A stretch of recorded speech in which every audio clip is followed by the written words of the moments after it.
We're going to take a look at a great workout that you can do to get your sprint and jump training off to a great start. Okay, it's the first day back of training for the senior group for the year 2022. So I'm going to take you along and show you what we get up to in this real workout. As I'm driving on the way to the track, I thought I'd explain a little bit about the session that we're going to do. It's a way of building up specific endurance. Now I do use this undulating periodization method, but you've got to start somewhere. You don't want to start 100%, although you do want to start pretty close to that in terms of percentage of effort, of intensity. But we do still need to build up as we progress across the training year. So we'll be starting off easing into it a bit, but there'll be no real general stuff. We'll be kind of hitting it from the word go, being very specific with what we do, doing drills, so forth and so on. So anyway, you'll see what we get up to when we get to the track. So here we are, and we're going to do a hills and drills session. If you've been following the pre-season, early season series of videos, which I've been posting recently, you'll have an idea of the type of workouts that we're going to perform, but here you're going to see it in its entirety. So we start off with some basic drills, some in-place position drills and some moving forwards positioning type of drills as well, which are developing strength, specific strength, movement patterning for the long jump and sprints, posture and also stabilizing joints, for example, to reduce injury potential. Here you see a single leg march drill where the emphasis is on pushing down into the ground, and here's a balance and stability movement. So this is great for the hips, the ankles and posture in general. And here are some in-place sprint posture drills. There are various types that I use. Some involve a held position and some involve movement, and as you're seeing here, it's a combination between lifting the arms overhead, then moving them down into a running action and then holding posture again.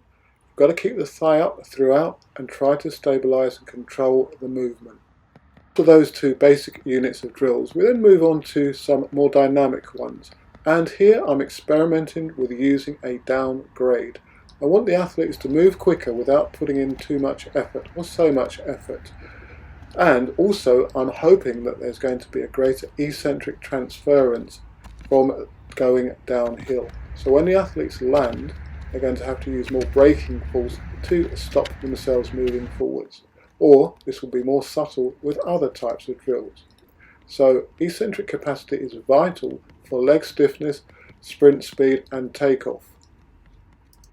Now, we did also include some uphill versions as well, such as these leg cycling drills, a high cycle. So we're looking for a tight controlled movement to work the hip extensors and flexors. So now we're on to the steps. We'll do different combinations of different plyometric and takeoff type movements up and down these stairs, and the numbers will increase.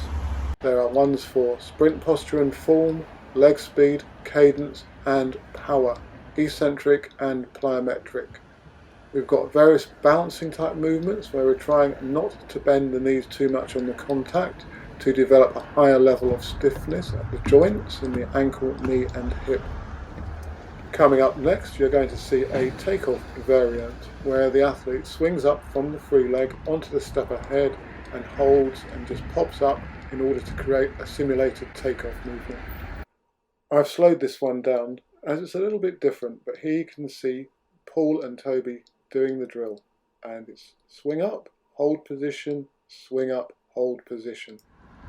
Here are some of the eccentric drills, the landing ones where you're blocking and trying to minimize knee bend on contact. So we're developing stiffness and that ability to pre-stretch before you concentrically power up into a takeoff, for example. And finishing off the session with some 60-meter hill reps. The athletes did 6 runs and they were able to run at whatever pace they felt comfortable with, but the recovery had to be a walk back. Okay, so we've just finished the session and I hope that's given you a good indication of the type of work that we will do at the beginning of the training year. If you want to find out more about training planning and how to structure a month's a year's training plan, then do consider becoming a channel member. As usual, thanks for watching and good luck with your training and any competitions you may still have, and do of course subscribe to the channel. If you're interested in the extremely accurate and portable free lap timing system, then do get in contact with me.